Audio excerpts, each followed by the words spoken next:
Okay, good evening again, everyone. So it's just gone 3 minutes past 7, so we're going to move forward with the presentation now. Thank you for joining us. We're going to be presenting on the Commission for Regulation of Utility, or the CRU's consultation that is open at the moment, which is dealing with energy sharing and multiple supply contracts. So my name is Mel Gavin. I'm with the Atlantic Technological University. I'm also a regional coordinator on the SEC program, and we're aiming today at an audience for energy communities. I'm joined by Sean Lyons of the Walton Institute, which is in Southeast Technological University. Sean has a broader expertise in this field, certainly than I do, and he will be presenting as well. So we're going to give a little bit of background on the consultation, more or less taking some of the key headings within the consultation document. That will include the policy design principles, some more detail on energy sharing, and more detail on multiple supply contracts. And then I'm going to hand over to Sean to talk about an EU Interreg project called SATCOM, where they're dealing with this and a number of other relevant examples as well. There'll all be some commentary in there on the Irish context of this. So the information on the consultation. So the Commission for Regulation of Utilities, or CRU, they published their paper on the 7th of January. It is currently open for submissions until close of business 31st of March. The submissions are public, as they always are. We will send out these slides, and each of these live links, you can click on those and find them. So that will give that link there will give you will take you to the page where you can make the submission, and you can see the documentation as well. The CRU themselves are hosting a webinar on their consultation this Thursday at 11 a.m. And there's a registration link here, or you can email smartmetering@cru.ie. So you may be asking, why are we doing this? We're doing this because I had felt that this wasn't very well known about, and that the audience on Thursday may be more commercial technical. And I'd like energy communities to be at least aware of this, and hopefully make submissions on your own opinions on the design or the proposal. So within the page that you get to by hitting the link, you'll see a submission. The submissions are made online. It's best to try and prepare your submission in advance. You do have to register and create an account on the CRU webpage. So try and do that beforehand, and give yourself a good bit of time. You could consider registering as the SEC organization. You don't need anything much formal to register. Now, there are some links here to other information sources. These concepts, or these mechanisms of energy sharing and multiple supply contracts, were defined within the EU Directive there, 2024/1711. And we are actually a little bit behind time in transposing them into Irish legislation. So it does have to be done. It is something that is mandated at EU level. Sean himself was involved in an SAI or D&D project which addressed some of this, particularly in the Irish context, and there's a link there to one of the reports from that project. And then there is a link to the SATCOM project as well that Sean is going to talk about in more detail. So the policy design principles, quite simply laid out in the document. It is worth having a look at them to get a better understanding of what the CRU and the various stakeholders do have to consider as they go about trying to transpose this into Irish legislation. So cost efficiency is always one of the pillars of energy policy in Ireland, and that makes sense. The changes that these mechanisms are going to require will mean some investment by ESB networks, by the Commission, and by other market participants. So obviously they're trying to meet the goals without overspending, without having to cost the consumer more. Ease of use is one of the design principles. We already know that electricity bills are confusing for most people, including myself. So this is likely it is likely to have the potential to add more confusion. Hopefully there will be a customer-centered design approach to it. And that would certainly be something I will be adding to my own submission on this. Non-discrimination is included in most policy design principles now. So essentially that the opportunities that will arise from this will be open to new and existing market participants, so that it's not a closed market, and it encourages competition. Now, market settlement is a complex area. This box is taken directly from the CRU's document.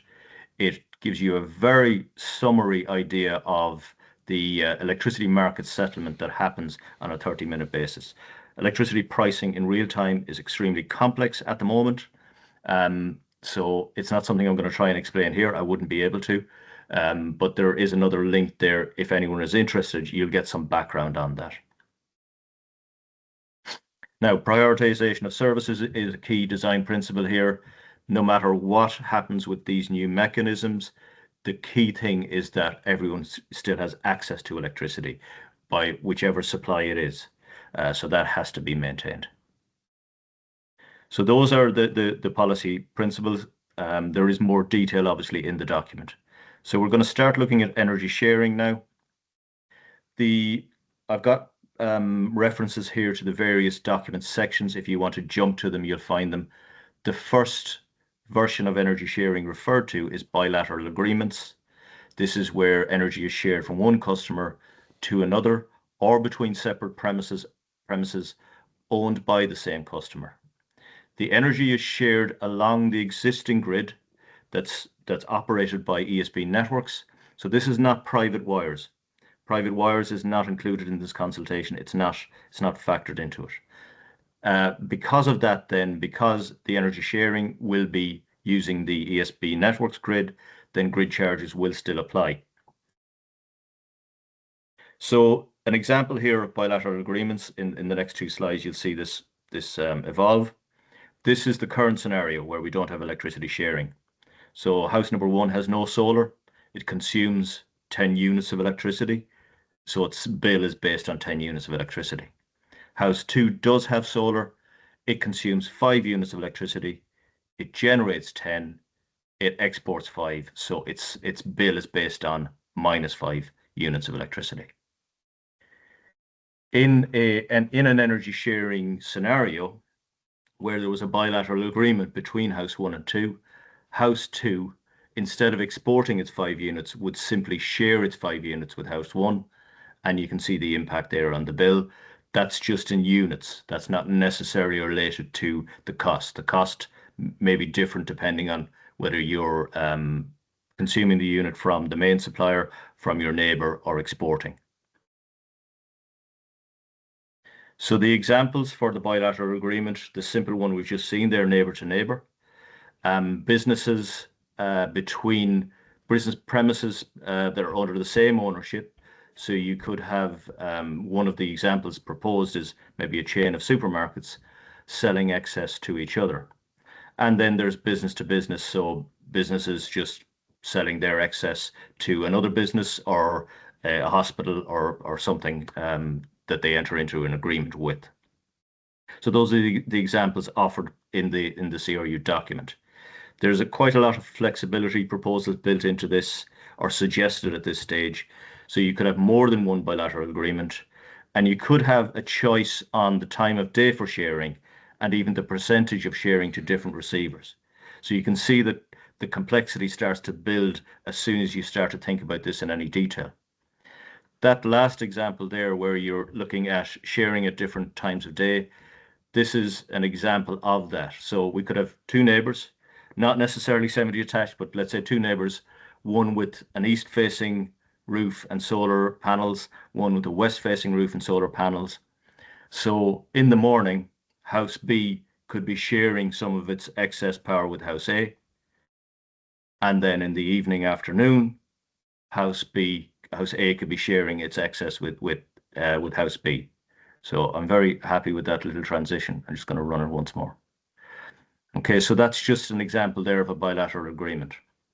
The next scenario for energy sharing is the energy sharing organization. So this is another 3-letter acronym we're going to have to get used to, an ESO.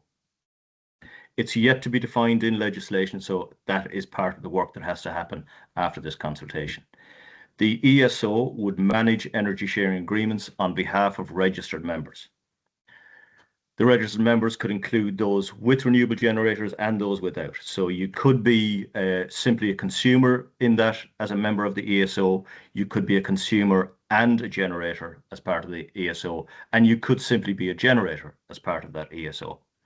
The examples proposed are farmer groups, supermarket chains, as I'd said, and also energy communities. And that's why I thought it was important for this audience at least to be aware of this. The graphic offered by the document is shown there. So you can see the various member types in there. Some do not have any generators, so they're pure consumers. Some are pure generators, and some are a mixture of consumers and generators. So the ESO role is to manage that process. That would have to be done in collaboration with the ESB networks. It will still be using the ESB networks grid. And obviously that ESO then has to manage the bills and payments between the various members. So the benefits proposed on this are cost savings. The ambition here, or the hope, is that the shared energy would be at a lower price than current supplier offers. Obviously that will remain to be seen, but definitely there is that potential. That's one of the key benefits here. Now, access to renewable energy is one of the other benefits. So those without generators could still access renewable sources, whether it's from their neighbours or somewhere else, that have more access to that. There is a lot that can be done here in combating energy poverty. I haven't put any further detail in that. There is quite a lot of commentary on that in the document. And then the final one is empowering energy communities. So this may be a simpler investment for local renewable energy and sharing, or national energy sharing from distributed generators. So there's a good bit to think about in that, particularly when we get into the field of proximity. The risks and challenges, obviously there's regulatory challenges. This is all going to have to be legislated for. It's going to have to be governed. There are potential market risks. We're going to see some changes in the market, so there can be distortion. It could have a poor impact on competition. Hopefully, it'll have a greater impact on competition, but that remains to be seen. Of course, there are going to be costs. Whether even though it may not necessarily be grid costs, there will be IT infrastructure. There'll certainly be administrative infrastructure that'll have to be developed, and there will be bill changes. Now, the CRU are suggesting here that uptake may be a risk here. So if there is not sufficient uptake of energy sharing, if it is all developed, legislated for, designed and put in place, and then as customers or as generators, none of us make use of this, it could be a lot of sunk money, a lot of lost money. Constraints on the grid might inhibit local capacity. It is suggested here that that's not expected to be significant. Data and cybersecurity are a growing risk in nearly all fields now. So that's energy sharing. We're going to move now to multiple supply contracts. So the concept and the options we're going to address first. You can see in the graphic here what the concept looks like, but just to first state that currently under legislation, a customer can have only one supplier of electricity per MPRN. And obviously the proposal now is to allow a customer to have more than one, to have multiple electricity supply contracts or energy sharing agreements at the same time. And also the mechanism would also allow you to sell your excess electricity to a different electricity company than the one that you buy your electricity from. So the scenario shown there is that you'd have one main meter coming in, that's your ESBN meter. You could then have separate meters for key consumers within your household. The two examples that obviously stick out here are heat pumps and EVs. For heat pumps, the great potential of this is that if we can have competition in the market for a heat pump tariff, it should reduce the risk that people are concerned about in relation to adopting heat pumps.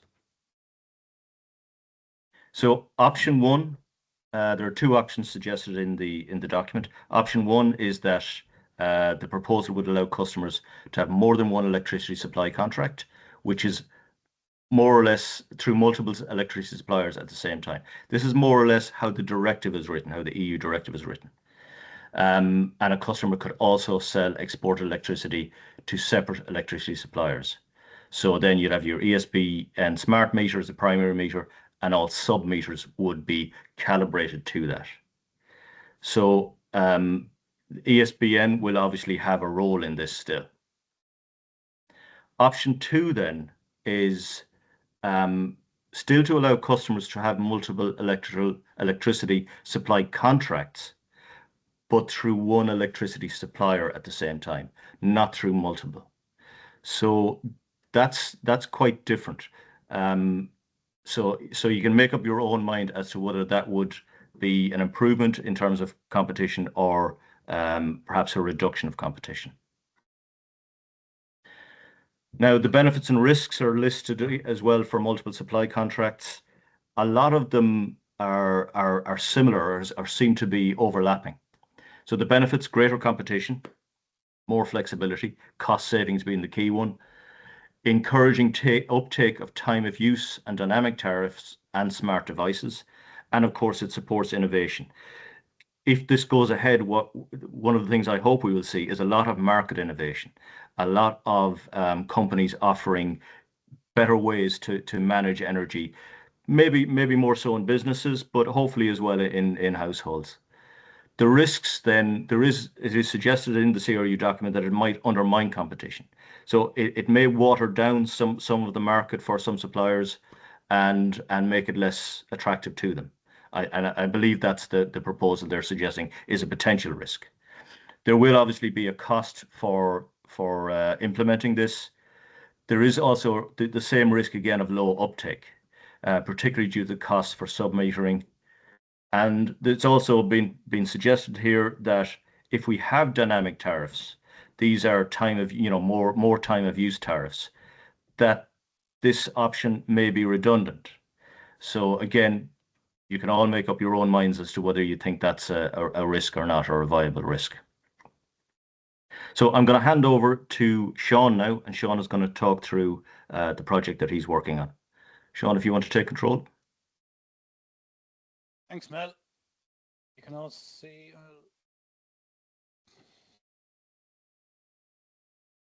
You can see my screen now. Yeah, that's all fine. Well, okay, thanks, Mel. Hi, guys. My name is Sean Lyons, and I work in the Walton Institute, we're really the ICT research arm of SETU, the Southeast Technology University, and I'm in the smart grid area. So we're developing a lot of ICT technology for the clean energy transition, for green energy parks, energy communities, and whatever. So we, as Mel mentioned earlier on, we've been involved in various projects, and a lot of them are kind of driven from these new EU directives. Well, they're not that new anymore. They initially came out around 2018, 2019. But they really haven't been transposed into law in Ireland as yet. But previously, Mel mentioned Sustainability Dingle and Reg Energy and a few other projects like that. Basically, because they hadn't been transposed in Ireland, we developed the SATCOM project because obviously our European partners are well ahead of us in the transposition process, and energy sharing is allowed in most jurisdictions in Europe. So what we're doing with the SATCOM project is developing pilots where energy sharing is allowed, and enabling energy communities to prosper using energy sharing. Now, there's different types of energy sharing. There's peer-to-peer, and but most European countries are using what's called collective self-consumption, and I'll explain that. I'm aware that most people probably on the call are in SECs, and obviously most SECs are probably looking at developing a renewable energy project of their own, but spilling it straight onto the grid. So there's no real energy sharing aspect to that. But I suppose with this new consultation coming up, it'll be good if SECs were aware of it, and then maybe we're looking at converting their SEC into an REC, a renewable energy community. So basically, this is just to kind of explain what energy sharing might look like.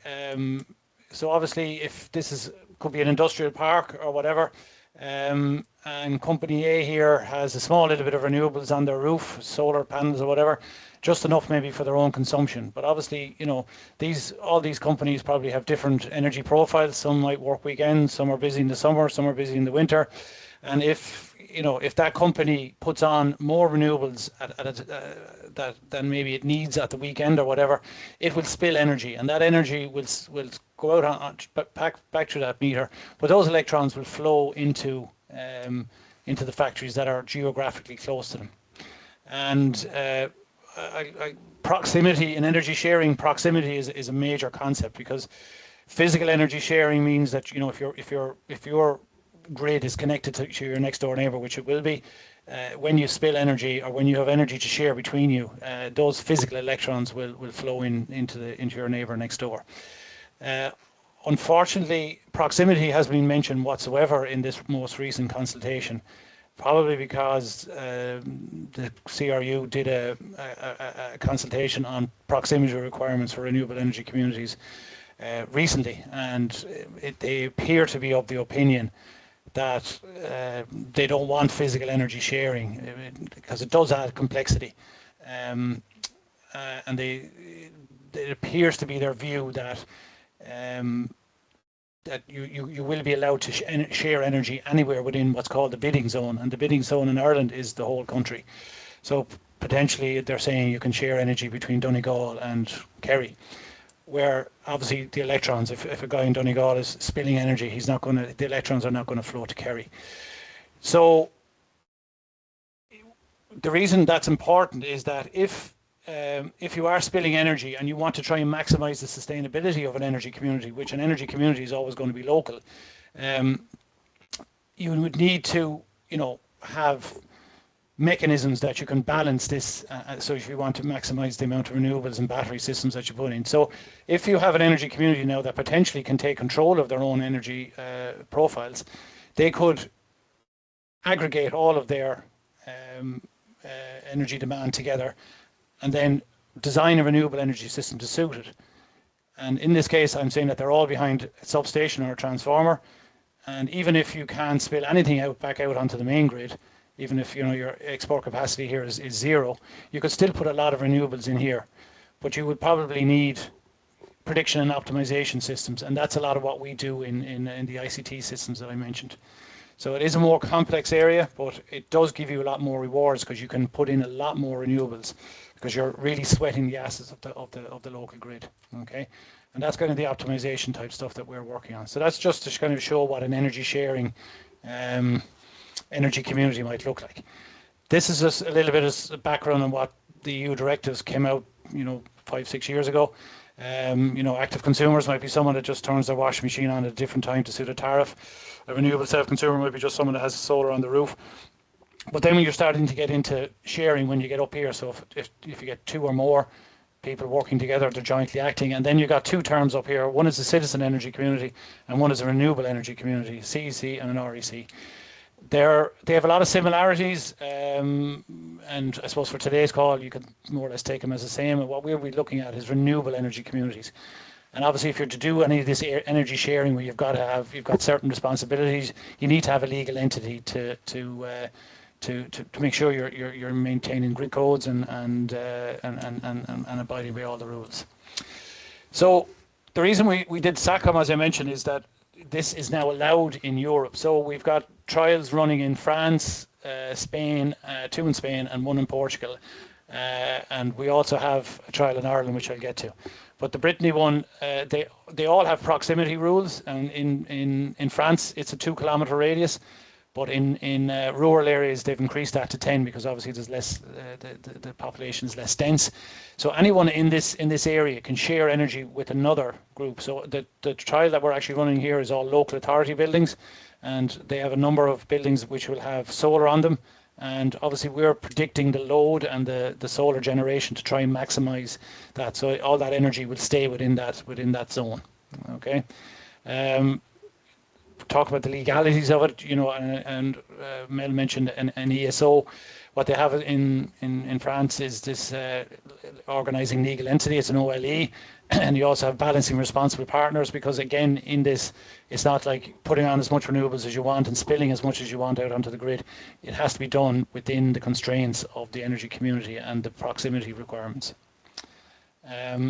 We're doing another one in Tenerife, where it's part of a university, and there's a number of buildings with solar on the roof. This building and this building are actually more than 2 kilometers apart, so they're both what's called collective self-consumption. So peer-to-peer energy sharing is usually when the electrons flow, and they're accounted for between one neighbour and another. Collective self-consumption is where you just spill it out into this 2 kilometer radius, which is usually behind a substation, and the electrons are maintained within that zone. Okay. So in this case, we've got 2 different collective self-consumption groups, but there is a legal energy community and renewable energy community above that. We've got another site in Portugal, in an industrial area, where they've got a huge amount of solar on the roof. We put battery systems in there, and there's EV chargers. So again, this large company is generating its own energy, doesn't do a lot of work at weekends, and in summertime, obviously in summertime in Portugal, they have a lot of excess. So they can put on enough here to keep them going in the winter, but then they share a lot of weekends and during summer with neighbouring houses, also again within 2 kilometres. Okay. Coruña in the north of Spain, very similar. It's again a mixture of industrial clients and residents with a lot of solar. So again, sharing energy within that 2 kilometre area. Okay. So over the last number of years since the EU directives come in, there's been a lot of regulatory activity, I suppose, in discussions with consultations and roadmaps, but unfortunately, there has been very little transposed into law yet, and that's why we're doing what we're doing in Europe, and hopefully we can follow up in Ireland. But these are just some of the things that might be some way interesting to energy communities, whether it's private wire consultations or install capacity caps. But now most recently, and what we're here to talk about this evening, is this last one here, the Conceptual Design paper for energy sharing and multiple supply contracts.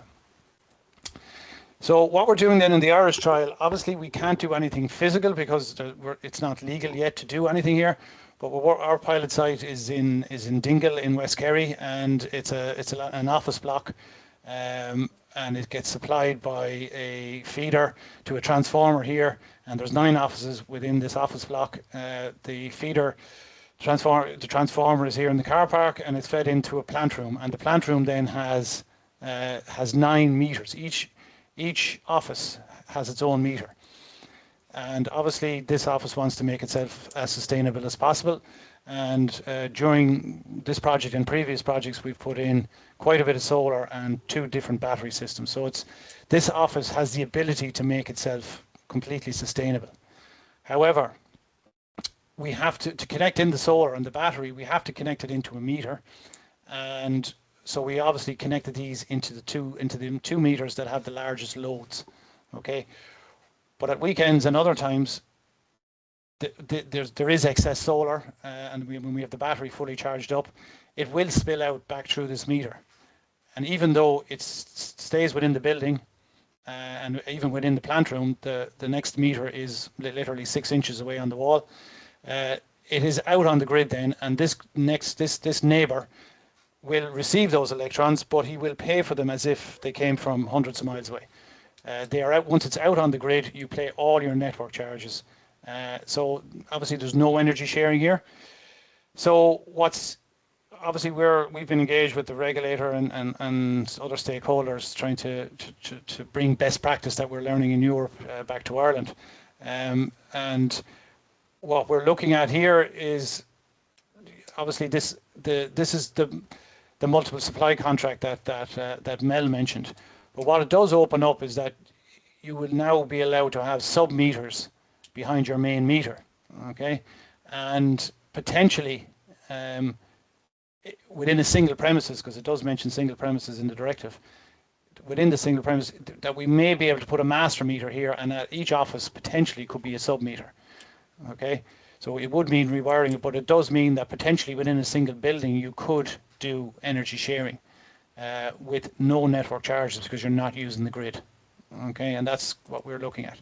So Mel also mentioned this energy sharing organizer. You don't necessarily have to have an energy sharing organizer, but if the energy community, the renewable energy community is complex and you're sharing energy and you're managing flows and potentially you have a software system managing that, you probably will need an energy sharing organizer. If you're literally doing it from one person to another, then that can be handled through your smart meter and you probably would not need an energy sharing.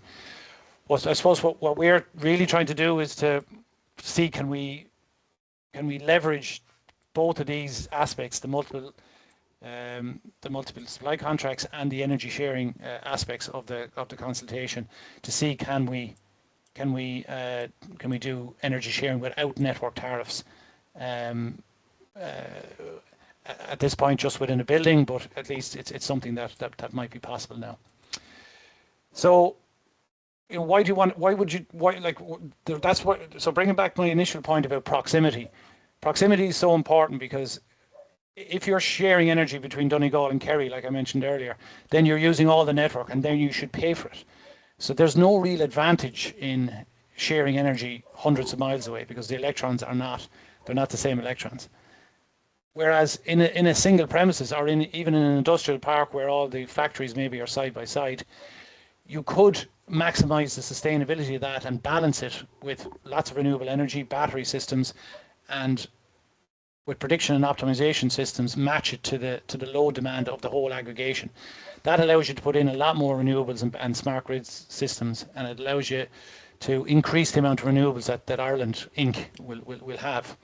So what we're hoping to do is, instead of all those meters being full meter connection points, that they would now be these sub-meters. And what's important about the multiple supply contract is one of the leading stipulations of an energy community is that anyone has the right to leave at any point in time. So obviously, if you did create this without multiple supply contracts and Office X wanted to leave the energy community at a time in the future, they wouldn't be able to do that without the multiple supply contracts. So Office X could say, I want to leave. I can still negotiate my own supply contract with whichever supplier I choose. But then obviously, and again, it does mention in this consultation that it still needs to work out how the network tariffs of that person that leaves would be worked out. Just as an example, then, I mean, if this was the office block in Kerry and we did put in renewables, obviously these renewables and battery systems could be behind its own meter, and it could do its own contract if it wanted to spill all that to the grid. But you could design that renewable energy and battery system for the aggregate of all of these here, okay? And they could share energy and maximize the amount of renewables they put in. If there was a factory next door, potentially they could also be part of this energy community. But the energy, once it's spilled beyond this meter, you will be paying network tariffs. Now, it also says in the consultation, which is positive, that you will in that instant only be paying DUOS charges, only paying for the distribution network, because it hasn't gone up to the transmission network.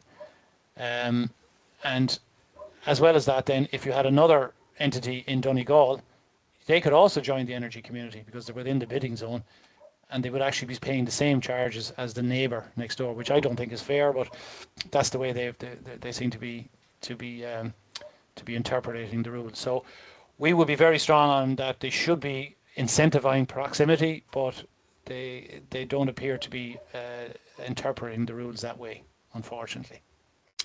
Another thing that's important in these energy communities is a thing called sharing coefficients. So again, within this, taking this as an example, this office block, you might have some companies that are 10 times the size of other offices. So obviously you need to share the energy in an intelligent way. So there's all in the European pilot sites that we have, there's all different rules for, you can have a static sharing coefficient where everybody gets X%, a predetermined percent.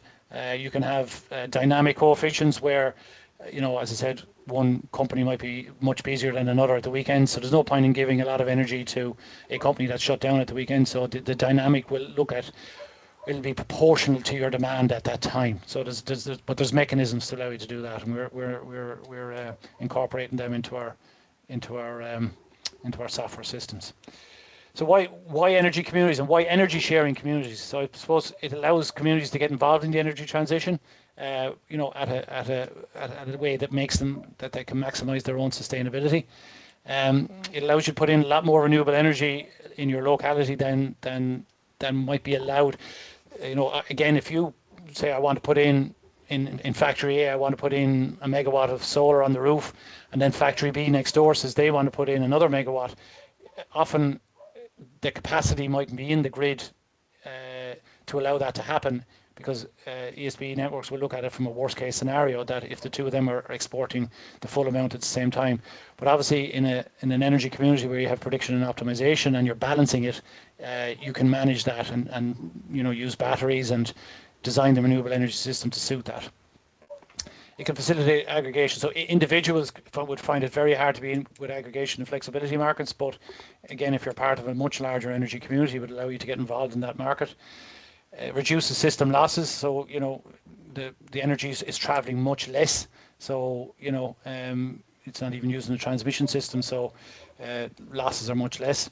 Reduces future grid reinforcement. Mel mentioned the sustainability Dingle project. We did an analysis of the whole Dingle Peninsula, that if we started with a small energy community and then we rolled that out right across the peninsula and integrated as the demand increased as we go out along feeders, we would add more renewables and more battery systems to try and maximise its balance. We also looked at if and when they electrify heat and transport, so if every house added an EV and also changed their fossil fuel heating to heat pumps, what that would nearly triple the energy demand in the peninsula. But if you actually incorporate renewables along the network as you go out, it actually balances itself.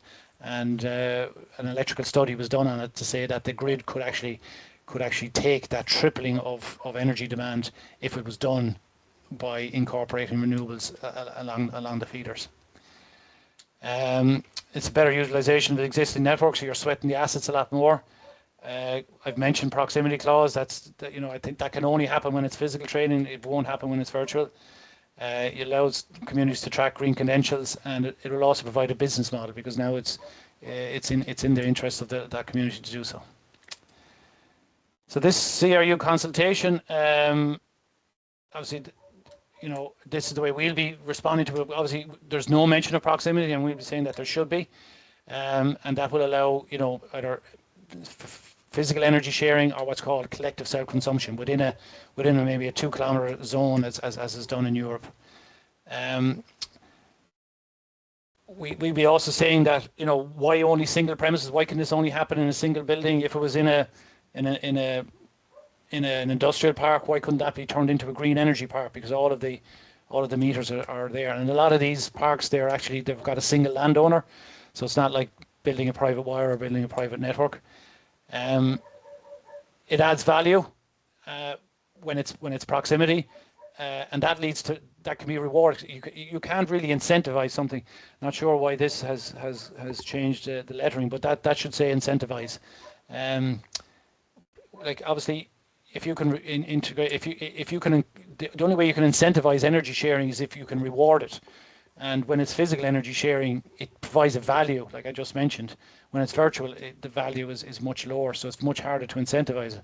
So our opinion on it would be that if you're not providing a value, you can't incentivize it. If you can't incentivize it, very few people are going to take it up. So it's important that there's a reward and a value there and an incentivization. In the consultation, as I mentioned earlier, it does mention network charges and things like DLAF. Now, DLAF is distributed loss of, I won't go into the technicalities, but obviously if you're transporting energy over 100 kilometres or more, the amount of energy that leaves the generator will be much less by the time it gets to the demand 100 kilometres away. So that DLAF is the distribution loss adjustment factor so they're saying that probably won't be applied to energy sharing, and pass-through charges like capacity charges and to us the cost of the transmission service probably won't be. Again, we would agree with that, and we would, but they're saying that the use of the distribution system will be charged. We would question that. Obviously, if you're using something, yes, you should pay for it, but you're only using a tiny portion of it. And in the case of the office block, you're not using any at all because it's within a single building. Sharing coefficients is important, as I mentioned earlier. You need, and again, that's not mentioned in the consultation because, to me, the energy sharing aspect of this is watered down because they're taking the view that it's virtual. On the multiple supply contracts, I think it's very important that they're going to permit the sub-metering aspect. There's two options within the sub-metering. You can either be the supplier. I think DSO responsibility would probably be best, because if the DSO puts in the sub-meters, then you can go to whichever supplier you want. Whereas if you have an energy community and you only have one supplier, I think it's going to limit your ability to get the best deal. They've mentioned that microgeneration. So again, in our example of the office block, when we've got solar and battery systems, that would be under a separate meter. We would agree with that. I think that's correct. So it should be. And again, they're unsure at this point of how they're going to apply network charges when it's multiple contracts supply. So again, once it goes past the main meter, how are the charges if you've got 10 sub-meters behind that? And in our case, we're suggesting that they could be 10 different customers, which is a little bit different to the way the CRU are interpreting it. Who pays for the network charges? So again, that's something that we'd be saying that should be split between each sub-meter, but that's open to interpretation. That's all I have, Mel. Hope that wasn't, I know it was probably, or what we do is probably very high on the technical side. But I think it's important because this energy communities can play a major role in the Irish energy transition, and if everybody can see the value of physical energy sharing, that should be brought to the attention of the regulators. Yeah, no, there's definitely quite a lot of technical detail there, but there's no harm in that. You can see from the examples that Sean showed there that this is working in Europe, which means that it can work here.